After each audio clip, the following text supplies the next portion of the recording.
Bonjour à tous, j'espère que vous allez bien. Je vous souhaite la bienvenue sur la chaîne L'Art de Vivre si vous ne la connaissez pas encore. Aujourd'hui, nous allons parler de l'huile végétale de lin. Alors comme d'habitude, si vous connaissez les autres vidéos sur les huiles végétales, vous saurez qu'elles sont obtenues par pression ou extraction avec des solvants à partir des graines ou des fruits de ces plantes. Alors ce sont des ingrédients forcément qui sont très précieux pour le soin de la peau, les cheveux, car ils ont chacun des caractéristiques et des propriétés particulières. L'huile de graines de lin appliquée sur la peau a des qualités hydratantes et donne élasticité et résistance aux tissus. Elle est bien jaune celle-ci. Elle contient de l'acide linoléique, une substance qui aide à réguler l'hydratation cutanée et exerce une action d'élasticité.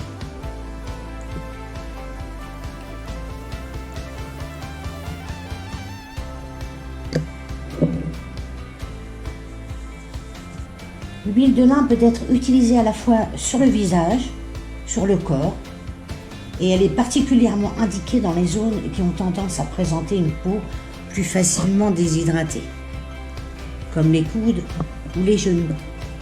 L'huile de lin peut également remplacer la crème pour les mains. Elle demeure très utile pour prévenir le dessèchement et la rougeur, surtout quand vous effectuez par exemple des tâches ménagères ou d'autres activités qui peuvent les mettre à dure épreuve. Alors elle a une légère odeur, ça sent pas mauvais, c'est pas malodorant, c'est pas désagréable. Concernant son utilisation pour les cheveux, alors l'huile de lin sur les cheveux aide à prévenir les pointes fourchues et à les réduire naturellement, c'est-à-dire qu'elle hydrate et restructure la fibre capillaire. Elle est excellente comme après-shampoing. Quelques gouttes de l'huile de lin appliquées sur les cheveux en après-shampoing aident à éliminer les frisottis et à donner aux cheveux une apparence brillante et saine. Appliquez l'huile après tamponnage avec une serviette. C'est un excellent restructurant. 1 ou 2 cuillères à soupe d'huile de lin appliquée sur les cheveux, une demi-heure avant le lavage, feront un excellent remède naturel pour restructurer la fibre capillaire et donner de l'élasticité aux cheveux et briller. En quelque sorte comme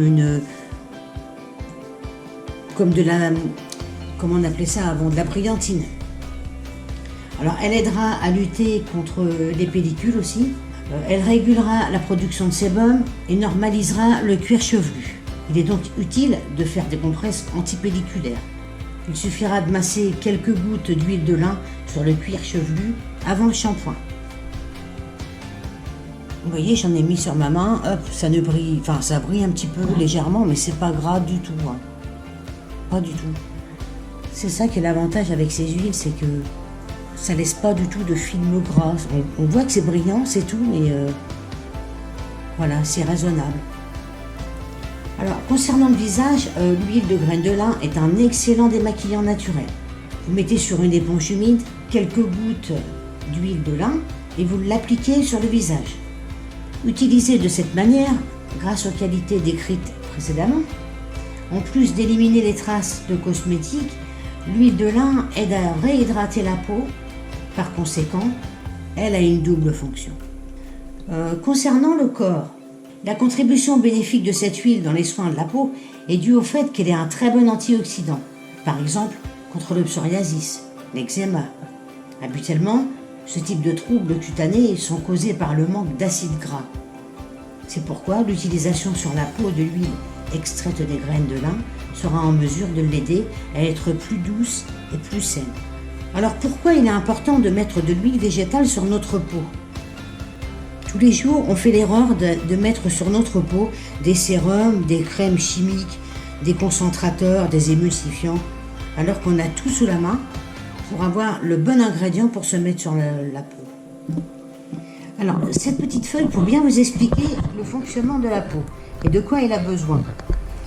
Alors, en surface, je ne sais pas si on va voir. En surface, la peau elle est recouverte d'un film hydrolipidique. Ça veut dire qu'il y a de l'huile et de l'eau.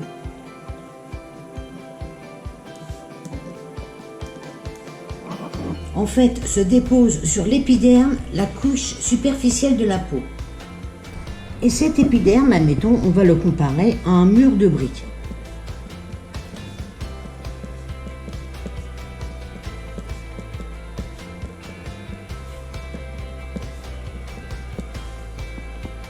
Et dans cette brique, qu'est-ce qu'on trouve? De la kératine. Cette kératine elle-même qui contient de l'eau, un tout petit peu. Et plus on remonte, moins on aura d'eau.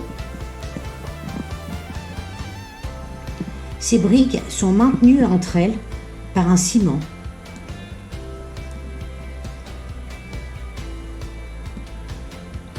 Le ciment intercellulaire. Ce ciment lui-même est constitué d'acides gras, de céramides complexes et des ponts.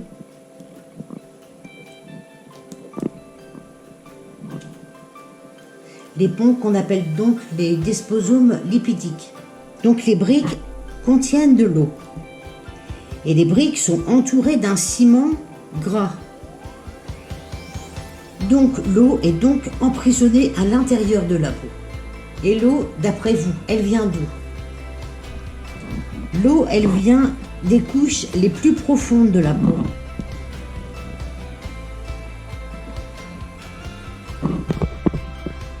Le derme. Donc l'eau vient principalement de l'alimentation et de ce que vous buvez. C'est pour ça qu'il est très important de boire de l'eau minérale toute la journée. Donc imaginons si on vient appliquer de la crème sur la peau. Crème qui est composée d'huile et de l'eau. D'après vous, lequel de ces éléments va s'imprégner le plus dans la peau? Eh bien, c'est l'huile. Parce que l'huile va venir se faufiler grâce à son affinité avec les corps gras du ciment qu'on parlait tout à l'heure.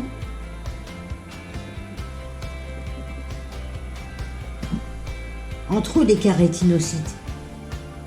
C'est ce qu'on appelle la route intercellulaire.